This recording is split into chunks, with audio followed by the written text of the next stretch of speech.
Hello guys, welcome to talkies today channel. ఈరోజు ఈ weekend ఓటీటీలోకి వచ్చిన రైడ్ 2 మూవీ గురించి డిస్కస్ చేద్దాం. వీడియోలోకి వెళ్ళే ముందు మీరు మన ఛానల్ని ఫస్ట్ టైం చూస్తున్నట్టయితే ఒక లైక్ చేయండి, ఒక కామెంట్ చేయండి, అలాగే మన ఛానల్ని సబ్స్క్రైబ్ చేసుకోండి. చాలామంది మన వీడియోస్ని సబ్స్క్రైబ్ చేసుకోకుండానే చూస్తున్నారు గైస్. మీరు సబ్స్క్రైబ్ చేసుకోవడం వల్ల ఛానల్కి ఎంతో ఎంకరేజ్మెంట్గా ఉంటుంది. సో సబ్స్క్రైబ్ చేసుకుని వీడియోస్ చూడండి. ఇంకా లేట్ చేయకుండా వీడియోలోకి వెళ్ళిపోదాం.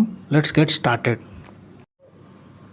రైడ్ 2 ఈ మూవీ రైడ్ 1కి సీక్వెల్గా తెరకెక్కింది. రైడ్ 1ని తెలుగులో మిస్టర్ బచ్చన్గా రీమేక్ కూడా చేశారు. దీని తర్వాత రైడ్ 2 వచ్చింది హిందీలో. ఈ మూవీ ఎలా ఉందో ఇప్పుడు చూద్దాం. రైడ్ 2 ఈ మూవీని మీరు డైరెక్ట్గా చూసేయచ్చు, రైడ్ 1 చూడకపోయినా పర్వాలేదు. రైడ్ 2 కూడా సేమ్ రైడ్ 1 ఫార్మాట్లోనే వెళ్తూ ఉంటుంది. 2 hours 17 minutes రన్ టైం ఉన్న ఈ మూవీ థియేటర్స్లో రిలీజ్ అయ్యి 200 crore కలెక్షన్ గ్రాస్ కలెక్ట్ చేసింది. ఇప్పుడు నెట్ఫ్లిక్స్లో హిందీ లాంగ్వేజ్లో స్ట్రీమ్ అవుతుంది. థియేటర్లో నేను ఈ మూవీ చూడడం మిస్ అయ్యాను, ఫైనల్గా ఓటీటీలో చూశాను. రైడ్ 2 ఈ మూవీ స్టోరీ ఏంటో ఇప్పుడు చూద్దాం. హీరో అజయ్ దేవగన్ ఈ మూవీలో ఇన్కమ్ ట్యాక్స్ ఆఫీసర్గా యాక్ట్ చేశారు. విలన్గా రితేష్ దేశ్ముఖ్ గారు చేశారు. 1989లో రాజస్థాన్లో హీరో అజయ్ దేవగన్ రైడ్కి వెళ్తాడు. ఎవరింటికి అంటే మినిస్టర్ అయిన రితేష్ దేశ్ముఖ్ గారి ఇంటికి, తన ప్రాపర్టీస్ని రైడ్ చేయడానికి. వీళ్ళిద్దరికి అసలు ఏంటి సంబంధం, రైడ్ జరిగినప్పుడు ఏవైనా దొరికాయా, ఎలాంటి విషయాలు తెలుసుకున్నారు, ఏదైనా స్వాధీనం చేసుకున్నారా లేదా అనేది ఈ మూవీ యొక్క మెయిన్ కథ. ఈ మూవీ పాజిటివ్స్ గురించి ఇప్పుడు మాట్లాడదాం. మూవీ స్టార్టింగ్ సీనే మనల్ని ఆకట్టుకుంటుంది. ఇన్కమ్ ట్యాక్స్ ఆఫీసర్గా అజయ్ దేవగన్ క్యారెక్టర్ చాలా బాగా సెట్ అయ్యింది. ఇన్ఫ్యాక్ట్ ఇలాంటి టైప్ ఆఫ్ రోల్స్ అజయ్ దేవగన్కి బాగా సూట్ అవుతాయి కూడా. విలన్గా రితేష్ దేశ్ముఖ్ ఫస్ట్ హాఫ్లో ఆయన రోల్ చాలా బాగా వచ్చింది. సెకండ్ హాఫ్కి వచ్చేసరికి ఆయన రోల్ కొంచెం డల్ అయింది అనిపిస్తుంది. ఫస్ట్ హాఫ్లో కొన్ని సీన్స్ చాలా బాగుంటాయి. విలన్ యొక్క బ్యాక్ స్టోరీ కూడా మనకి చాలా బాగా అనిపిస్తుంది. ఓవరాల్గా ఫస్ట్ హాఫ్ స్క్రీన్ ప్లే, స్టోరీలో వచ్చే కొన్ని సీన్స్ మనకి చాలా ఇంట్రెస్ట్ పెంచుతాయి మూవీ మీద. అలాగే ఫస్ట్ హాఫ్ మొత్తం ఎంగేజింగ్గా ఉంటుంది. మ్యూజిక్ అయితే కొన్ని ప్లేసెస్లో స్టోరీకి బాగా హెల్ప్ అయింది. సినిమాటోగ్రఫీ కూడా చాలా బాగా వచ్చింది.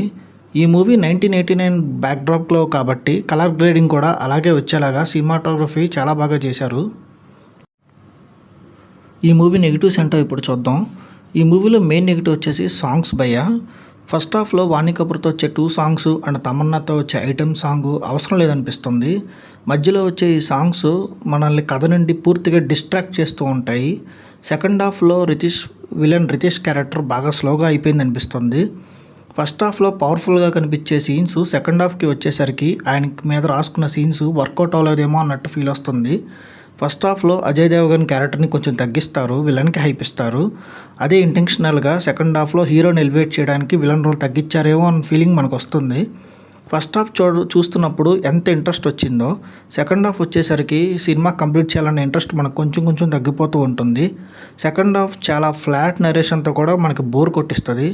హీరోయిన్ వాణి కపూర్ అయితే ఓన్లీ సాంగ్స్ కోసమే ఉందేమో మూవీలో అన్న ఫీలింగ్ అయితే వస్తుంది. అంతేకాకుండా ఆమె లుక్స్ కూడా ఈ మూవీలో అంత బాగున్నట్టుగా అనిపించదు మనకు. ఓవరాల్గా ఈ సినిమాని ఫ్యామిలీతో చూడొచ్చా అంటే తమన్నా ఐటమ్ సాంగ్ తప్పించి మిగతా సినిమా మొత్తం మనం ఈ మూవీని ఫ్యామిలీతో చూడొచ్చు.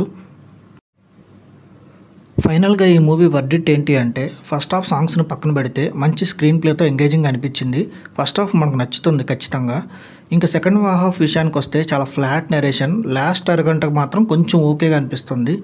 ఈ మూవీకి మన టాకీస్ టుడే ఛానల్ వాళ్ళు ఇస్తున్న రేటింగ్ 2.75/5 భయ్య. జస్ట్ వన్ టైం వాచబుల్ అంతే. ఇది నా ఒపీనియన్ మాత్రమే. ఈ మూవీ ఓటీటీలో ఉంది, చూసేయండి. ఇది గైస్ ఇవాల్టి వీడియో. మళ్ళీ ఇంకొక మంచి వీడియోతో మీ ముందుకు వస్తాను. Thanks for watching. జై హింద్.